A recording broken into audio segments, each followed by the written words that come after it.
What's up, you guys? Sean Ross Sapp, Fightful.com here with Sonya Deville. Sonya, how you doing? I'm great. How are you? I am doing great. I'm always interested in your MMA background. Obviously, you had that before you got into wrestling.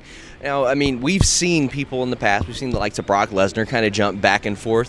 What happens if maybe you get to the level where you start getting offers and WWE is like, maybe you should do this?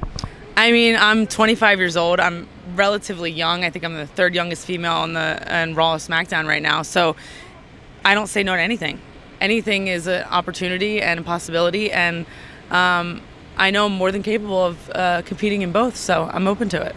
Do you still do any training in that regard? Obviously, it's implemented heavily into your wrestling. Yeah, no, I don't train martial arts that much, so I definitely have to put the time in if I was going to take a fight. But I'm just so engulfed in wrestling right now and working on my in-ring work, so that's kind of definitely where my focus is right now.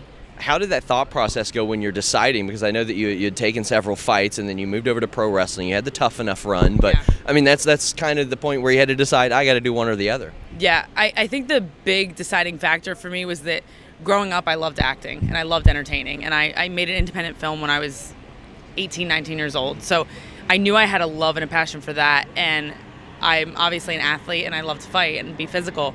And pro wrestling, I didn't even know really existed. And when I found it, I was like, wait a second, this is a combination of the two things I literally love the most. So I feel like it was like meant to be that I end up in wrestling. I think this is my true love. And obviously different circumstances, but Paige has had various roles, and I know that you did some stuff with Afterbuzz, so you're comfortable on camera and all that. Is that something that you look forward to doing, like maybe after your career's over? Yeah, I attribute Afterbuzz to a lot of my success, not only because Marie and Kevin are like mentors to me and they've helped me so much, but also because Afterbuzz, being an on-camera host, as you know, it gives you a sense of confidence and the ability to communicate and express yourself. So I would definitely look forward to acting in the future. I'm working with an acting coach right now, actually in LA, and continuing my craft in that field because that's something I'm really passionate about. Afterbuzz has turned into like a media developmental territory for WWE. It's like the NXT of entertainment. It's so funny, and so many people have come over from Afterbuzz. You got Kathy Kelly, Johnny LaQuasto. So it's definitely proof in the pudding. It works. Yeah.